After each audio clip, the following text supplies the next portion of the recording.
This is the Synido Tempo Pad C16, a pad controller that can work wirelessly via Bluetooth, has a built-in battery, comprehensive MIDI implementation, and even a step sequencer.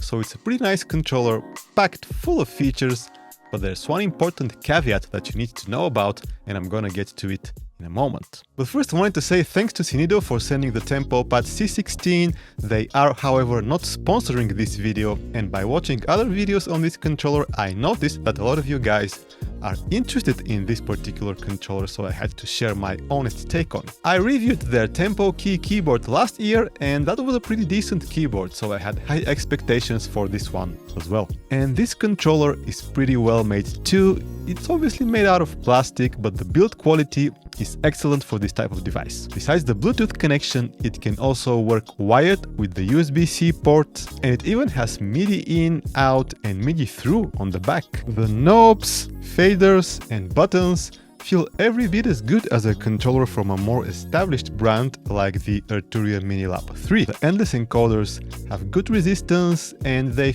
all feel exactly the same, which isn't always the case with these budget controllers, and the faders are very smooth and feel great too. And the design, the color scheme, I love it. I think it's beautiful. Comes with this nice protective case, MIDI adapters because the MIDI outs are on these 3.5mm jacks, and even a printed English manual which is very well put together and explains everything clearly. So the whole package is really enticing. So what is the caveat that I mentioned in the beginning? Well, it's the actual pads. They are kind of weird, and I don't understand how all other reviews of the device failed to mention this. And maybe I'm just nitpicky, you know, and at first glance they seem okay and sensitive enough, but after you play with them for a bit, you realize that even in wired mode, they have this ever so slight latency when triggering a sound. It is very subtle, and you may not notice it at first unless you compare it with another controller, but I've never experienced this on any other device. I did tell the guys at Synido about this problem, and they advised me to update the firmware, which I did, and it didn't solve the problem. And at first I thought there was something wrong with my buffer size in Ableton Live, because a MIDI controller doesn't usually add any perceivable latency. But no, the buffer size was at 64 samples, and there are no plugins that add latency loaded on this project. And hey, I'm comparing it with another budget controller, Arturia Minilab 3, not because it's my favorite pads, but precisely because they are probably the least good pads that I have here. But even if Arturia's pads aren't the best, when I hit them at such low buffer size in live, there is no disconnect between the hit and the sound coming out. While with the Tempo Pad C16, it just feels slightly delayed. It's hard to convey it over a video, but I did an experiment where I added 100% wet delay effect with no feedback on a drum rack. So it doesn't generate echoes, but simply delays the track. So I had the delay set to about 30 milliseconds on the drum rack that I'm controlling with Minilab 3 to get the same feel as the Tempo Pad C16 track where no delay was added. And yes, this isn't a scientific test, it's my subjective perception, but now with the delay added to the Arturia Minilab track, they now feel the same, so it seems the Tempo Pad adds around 30 milliseconds of delay, which is a fairly significant amount. It's normal to have a bit of added latency over Bluetooth, but wired shouldn't have any noticeable lag. But hey, that's not to say the pads are unusable, they do actually feel quite good, they are big and soft, and you can do some reasonable finger drumming with them.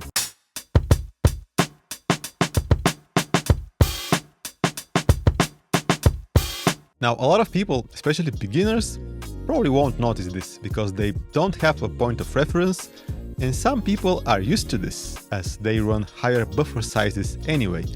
So it might not be an issue for everyone. I admit I am quite sensitive to this.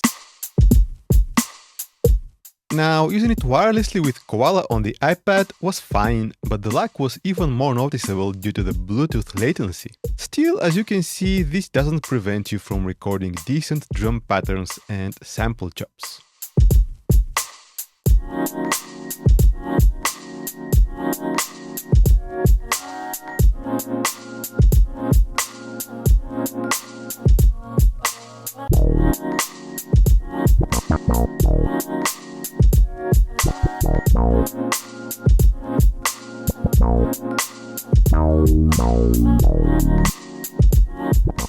And it also misses some hits if I tap very quickly, even if I hit it with high velocity, which again makes it hard to play fast.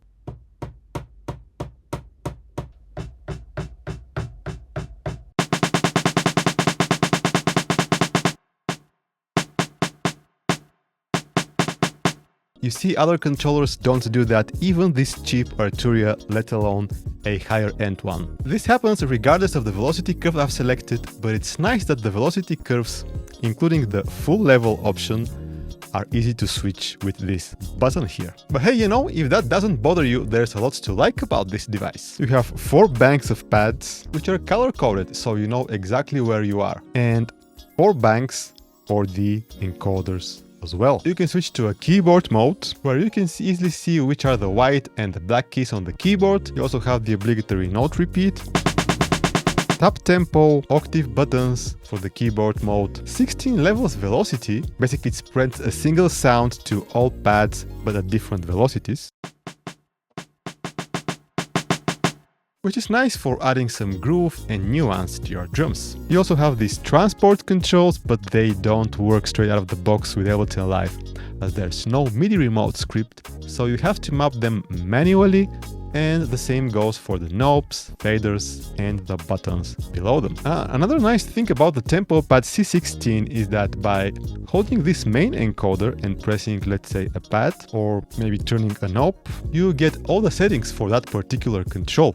And this works for the faders and buttons as well. So you can set values like MIDI channel, CC number, and so on without using a software editor. It's all done directly on the device, and it's really easy without any menu diving. Now the sequencer, it's not really a central feature of this controller.